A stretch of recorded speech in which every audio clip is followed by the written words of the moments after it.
Si vous observez très bien le discours d'Emmanuel Macron et le discours des médias français par rapport à la lutte contre le terrorisme, il y a quand même une contradiction flagrante.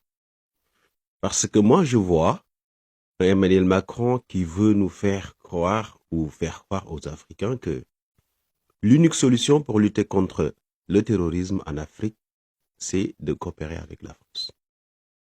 L'unique solution pour lutter contre le terrorisme, c'est de coopérer avec la France.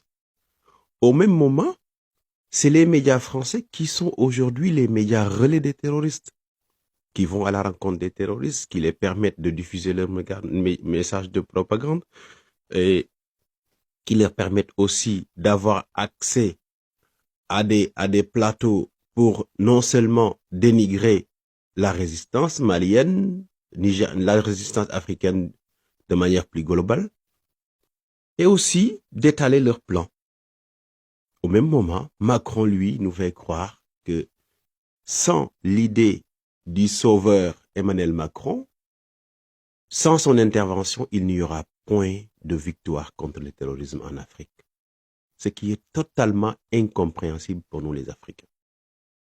Oui, on ne peut pas comprendre cette position d'Emmanuel Macron. Parce que on l'a mis à l'épreuve.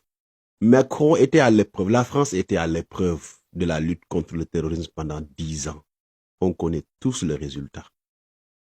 Tous, sans exception. Il n'y a pas un seul Africain qui ne peut pas aujourd'hui se lever et faire le bilan de la lutte contre le terrorisme. Et quand on l'entend parler, on sent qu'il y a une sorte de gourmand, comme on l'appelle. C'est-à-dire une pilule que Macron ne peut absolument pas digérer. C'est cette idée souverainiste qui souffle dans l'AIS. Ce vent, cette décision, cette révolte. À chaque fois, Macron peut vous dire, on ne va pas parler du Mali, mais à la fin de son discours, vous allez entendre le Mali. Il ne parvient toujours pas à digérer ce qui se passe au Mali, au Niger. Et là, l'objectif réel de tous les souteneurs des terroristes, c'est quoi?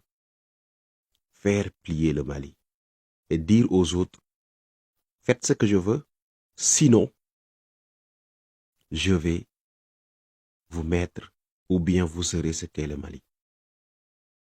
Moi, je pense que c'est aujourd'hui la stratégie qui est mise en place. Mais c'est là où les Africains doivent être intelligents, de savoir que si le Mali tombe, tous les autres vont tomber. Depuis des années, je vous dis qu'il ne faut absolument pas laisser les terroristes prendre le dessus sur nos armées régulières. On ne peut pas, au nom de quoi que ce soit, laisser des terroristes semer la terreur, le désordre et la désolation dans des pays et penser que vous ou bien nous, on est épargnés. Personne ne sera épargné. Le terrorisme, s'il n'est pas vaincu, sera une arme de dissuasion pour soumettre nos États. Moi, je vous le dis. Donc, retenez bien ce que je vous dis. Si on ne lutte pas ensemble contre le terrorisme va vaincre certains États et cette action sera utilisée en guise d'exemple pour soumettre les présidents qui vont dire non. Ça, il faut le savoir, il n'y a pas de débat. Donc, le Mali ne doit absolument pas tomber. Le Niger, pareil, le Burkina Faso, pareil. Il faut que tous les États africains aient le courage d'affronter cette bataille, d'affronter ce mal absolu. Quand les Allemands ont voulu soumettre toute l'Europe par la force, le sang et la barbarie, le monde entier s'est levé comme un seul homme. Mais ceux qui sont les premiers à se lever, c'est d'abord les Européens et les autres sont arrivés. Ce qui veut dire que dans cette lutte contre le terrorisme, les premiers qui vont se lever, ce seront d'abord les Africains. Sinon, toute autre solution serait inefficace, inadaptée et à la limite même pas sincère. Donc la lutte contre le terrorisme ne peut pas se limiter à des déclarations dès qu'un pays voisin est attaqué. Il faut qu'on gagne ce mal-là. Il faut que ce mal-là soit détruit et ses alliés soient détruits eux aussi.